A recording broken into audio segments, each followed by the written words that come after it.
Hi నమస్తే. ఏది మన చేతిలో లేదు, ఆరోగ్యం ఒకటే మన చేతిలో ఉంది.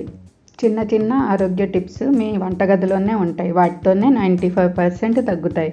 మరి అవేమిటో చూద్దాం రండి. పాలాకు శుభ్రంగా కడిగేసుకుని ఉడకబెట్టేసుకుని ఆ నీళ్ళే కొంచెం పోసి మిక్సీ పట్టేసుకుని పెట్టుకోవాలి. రాత్రి భోజనం అయినా 2 అవర్స్ తర్వాత ఖర్జూరాలు 3, పాలక్ జ్యూసు తాగితే కాన్స్టిపేషన్కి చాలా మంచిది. బౌల్ మూమెంట్ బాగుంటుంది.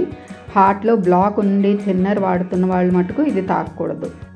ఇది రెండో టిప్పు. మిరియాలు బాగా నీళ్ళ మోషన్స్ అవుతూ ఉంటే ఇవి 4-5 గింజలు కొట్టి పించ్ సాల్ట్ కలిపి సేవిస్తే నీళ్ళతో మోషన్స్ తగ్గుతాయి, గ్యాస్ కూడా తగ్గుతుంది.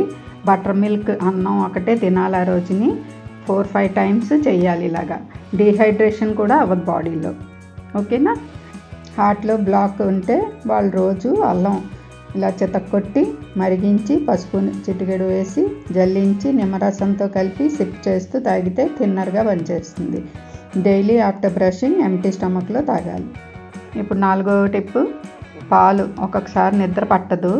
గోరువెచ్చగా మీ వేళ్ళు పట్టే అంత వేడి చేసుకుని అందులో తేనె 1 టీ స్పూన్ కలుపుకుని, ఏ తేనె అయినా పర్వాలేదు, బాగా కలిపేసుకుని పడుకునే ముందర తాగితే చక్కటి నిద్ర పడుతుంది. 5వ టిప్పు.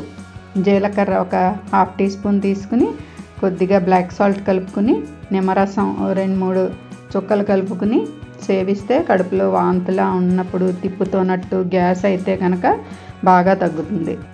ఇంపార్టెంట్ పాయింట్ ఏంటంటే మా ఇంట్లో మేము ఇదే వాడతామండి చిన్న చిన్న వాటికి. మీరు పడితే వాడండి, లేకపోతే లేదు. సైడ్ ఎఫెక్ట్స్ ఏమీ ఉండవు. Thanks for watching.